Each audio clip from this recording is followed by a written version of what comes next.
40शीनंतर अशा अनेक गोष्टी होतात की असं वाटतं आपण असं करायला पाहिजे होतं, तसं करायला पाहिजे होतं, असं नको होतं. तर त्याच अशा कोणत्या 5 सत्य आहेत ते आपण आज जाणून घेऊयात. लोकांपेक्षा स्वतःची शांतता जास्त महत्त्वाची आहे. 40शीपर्यंत आपण लोकांसाठी जगतो.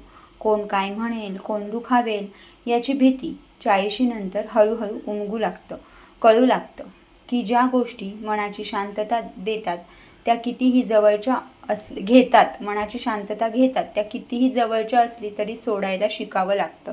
नाती आपोआप तुटत नाही, आपणच थकतो. आपणच नेहमी समजून घ्यायचं का, हा प्रश्न 40शीनंतर जास्त बोचतो. सगळं देऊनही जे नातं रिकामं वाटतं ते ओढत नेण्यात काहीच अर्थ नसतो. थांबणं कधी कधी जपणं असतं.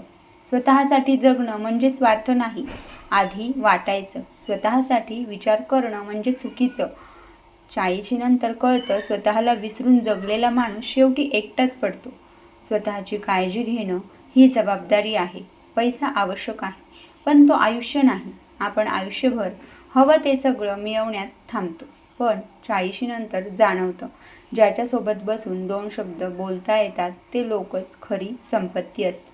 वेळ कोणासाठीही थांबत नाही. नंतर करू, पुढे बघू म्हणत म्हणत खूप क्षण हातातून निसटतात. 40शीनंतर उमगतं आजचा दिवस परत येत नाही आणि माणसंही नाही. 40शीनंतर आयुष्य कमी उरतं असं नाही, पण उरलेलं आयुष्य खोट्या गोष्टींवर वाया घालवावंसं वाटत नाही. तर आजची ही आयुष्यात येणारी सत्य जी तुम्हाला जर खरंच हे बरोबर आहे असं वाटत असेल तर तुम्ही कमेंट बॉक्समध्ये मला नक्की कमेंट करा आणि तुमचे मत सांगा. चला तर मग भेटूया अशा सुंदर काही गोष्टींबरोबर. तोपर्यंत श्री स्वामी समर्थ. धन्यवाद.